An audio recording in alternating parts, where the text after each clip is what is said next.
اعوذ باللہ من الشیطان الرجیم بسم اللہ الرحمن الرحیم۔ سورہ ہود کی چند آیتیں پڑھ رہا ہوں۔ حضرت نوح علیہ السلام کا مختصر قصہ۔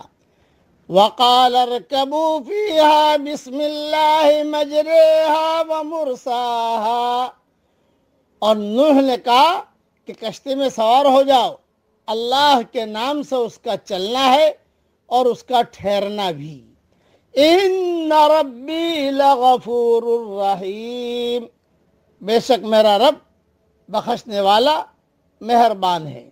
وَهِيَ تَجْرِي بِهِمْ فِي مَوْجٍ كَالْجِبَالِ، اور کشتی پہاڑ جیسے موجوں کے درمیان ان کو لے کر چلنے لگی۔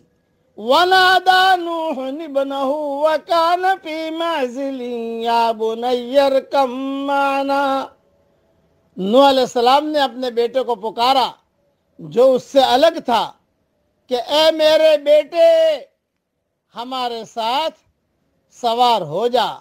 وَلَا تَكُن مَّعَ الْكَافِرِينَ، اور بے ایمانوں کے ساتھ مت رہ۔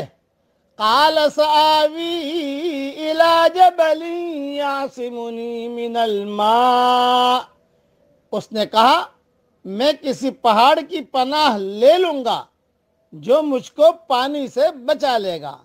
قال لا عاصم اليوم من امر اللہ الا من رحم، حضرت نوح علیہ السلام نے کہا کہ آج کوئی اللہ کے حکم سے بچانے والا نہیں مگر وہ جس پر اللہ رحم کرے۔ وحال بینہما الموج فکان من المغرقین، اور دونوں کے درمیان موج حائل ہو گئی اور وہ ڈوبنے والوں میں شامل ہو گیا۔ وَقِيلَ يَا أَرْضُ ابْلَعِي مَاءَكِ وَيَا سَمَاءُ أَقْلِعِي، اور کہا گیا کہ اے زمین اپنا پانی نگل لے اور اے آسمان تھم جا۔ وَغِيضَ الْمَاءُ وَقُضِيَ الْأَمْرُ، اور پانی سکھا دیا گیا اور معاملے کا فیصلہ ہو گیا۔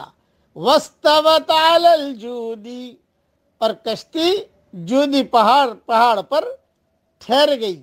وَقِيلَ بُعْدًا لِلْقَوْمِ الظَّالِمِينَ، اور کہہ دیا گیا کہ دور ہو ظالموں کی قوم۔ اس قصے کی بہت لمبی چوڑی تفصیل انشاءاللہ میں اپنی ریاض التفسیر میں لکھوں گا۔ یہ مختصر قصہ میں نے پڑھا ہے، قصہ تو بہت لمبا ہے، بس مختصر تشریح سنیے۔ بعض نے ان کی کل تعداد مرد اور عورت کو ملا کر 80 اور بعض نے اس سے بھی کم بتلائی ہے۔ ان میں حضرت نوح علیہ السلام کے 3 بیٹے جو ایمان لانے والوں میں شامل تھے، سام، حام، یافث، اور ان کی بیویاں، اور چوتھی بیوی یام کی تھی جو کافر تھا لیکن اس کی بیوی مسلمان ہونے کی وجہ سے کشتی میں سوار تھی۔